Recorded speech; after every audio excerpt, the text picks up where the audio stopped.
প্রযুক্তিগত উন্নয়নে বিশ্ব দ্রুত বদলে যাচ্ছে। প্রযুক্তিগত ধ্যান ধারণা পরিবর্তিত ও বিকশিত হচ্ছে, আর এই পরিবর্তন হওয়ার সবচেয়ে বেশি ভেসে বেড়াচ্ছে আর্টিফিশিয়াল ইন্টেলিজেন্স। সাম্প্রতিক সময়ে কৃত্রিম বুদ্ধিমত্তা বা আর্টিফিশিয়াল ইন্টেলিজেন্স এর এআই সবচেয়ে বিপ্লবী প্রযুক্তিগুলির মধ্যে একটি। এআই প্রযুক্তি বিশ্বকে পরিবর্তন করার মতো ক্ষমতা রাখে। স্বয়ংক্রিয় গাড়ি থেকে ভার্চুয়াল সহকারী পর্যন্ত বিভিন্ন ক্ষেত্রে এআই আমাদের জীবনকে আরো সহজ ও আরো দক্ষ করে তুলেছে। তবে এআই এর ধারণা এই সমাজের জন্য এক প্রভাবককে ঘিরে এখনো অনেক বিভ্রান্তিকর রয়েছে।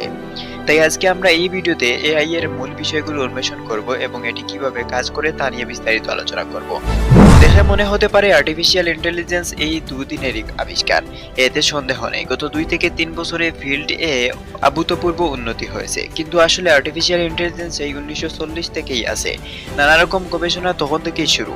মেশিন কিভাবে মানুষের মতো চিন্তা শক্তির ক্ষমতা দেওয়া যায় সেটা নিয়ে কাজ শুরু হয়েছে কম্পিউটার আবিষ্কার হওয়ার পূর্বেই। কম্পিউটার আবিষ্কারের পরপর এই ক্ষেত্রে পরিধি শুধু বৃদ্ধিই পেয়েছে। একদম স্পেসিফিক টাইমলাইনের যদি বলি, আর্টিফিশিয়াল ইন্টেলিজেন্স সেই গ্রিক সময় থেকেই আছে। তবে সভ্য জগতে দ্বিতীয় বিশ্বযুদ্ধের পরপরই আর্টিফিশিয়াল ইন্টেলিজেন্স এর কাজ শুরু হয়। ইংরেজি গণিতবিদ অ্যালান টাইন 1947 সালে সর্বপ্রথম আর্টিফিশিয়াল ইন্টেলিজেন্স নিয়ে বক্তব্য দেন। মোটামুটি ওই সময় থেকেই বিজ্ঞানীগণ নিজ উদ্যোগে আর্টিফিশিয়াল ইন্টেলিজেন্স নিয়ে কাজ শুরু করেন। বর্তমানে কৃত্রিম বুদ্ধিমত্তা, যা এআই নামে পরিচিত, যা কম্পিউটার সিস্টেমের একটি আপগ্রেড সংস্করণকে বোঝায়। এটি সাধারণত মানুষের বুদ্ধিমত্তার প্রয়োজন হয় এমন কাজগুলি সম্পাদন করতে পারে। এসব কাজের মধ্যে যেমন রয়েছে ইনপুট করা তথ্য উপলব্ধি বা বিশ্লেষণ, তেমনই রয়েছে এ সকল বিশ্লেষণ থেকে দ্রুত সিদ্ধান্ত গ্রহণ, সহজে ডিজাইন করা। তবে এটা দ্বারা যেমন ভালো কাজ করা যাচ্ছে, তেমনই ক্রিমিনাল মানুষেরা খারাপ কাজেও ব্যবহার করছে। মোট কথায় মানুষ যেসব কাজ করতে পারে বা করে, তার অধিকাংশই ধীরে ধীরে কৃত্রিম বুদ্ধিমত্তা আয়ত্ত করে নিচ্ছে। আপনি জানলে অবাক হবেন যে ফটোগ্রাফে স্বয়ংক্রিয়ভাবে চেহারা শনাক্ত করার জন্য ফেসবুক এবং গুগলের মতো সোশ্যাল মিডিয়াগুলিও এআই ব্যবহার করে থাকে। এখন প্রশ্ন হলো, এআই কাজ করে কিভাবে? আর্টিফিশিয়াল ইন্টেলিজেন্স সিস্টেমগুলো নির্দিষ্ট কাজ সম্পাদন করার জন্য অ্যালগরিদম বা পরিসংখ্যানগত মডেলের একটি সেটের উপর নির্ভর করে।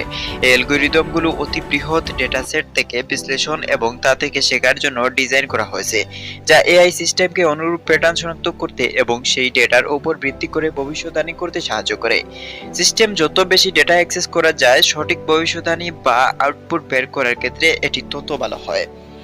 এআই এর মূল উপাদান হলো মেশিন লার্নিং, যা মেশিনকে ডেটা থেকে শেখার জন্য ব্যবহার করা হয়। মেশিন লার্নিং অ্যালগরিদম এআই সিস্টেমকে প্রশিক্ষণ দেওয়ার জন্য ব্যবহার করা হয়, যা তাদেরকে সময়ের সাথে সাথে লিখতে এবং মানিয়ে নিতে শেখায়। এর মানে হলো, এআই সিস্টেমগুলো তাদের কর্মক্ষমতা এবং নির্ভুলতা উন্নত করতে পারে, কারণ তারা আরো বেশি ডেটার সংস্পর্শে আসে।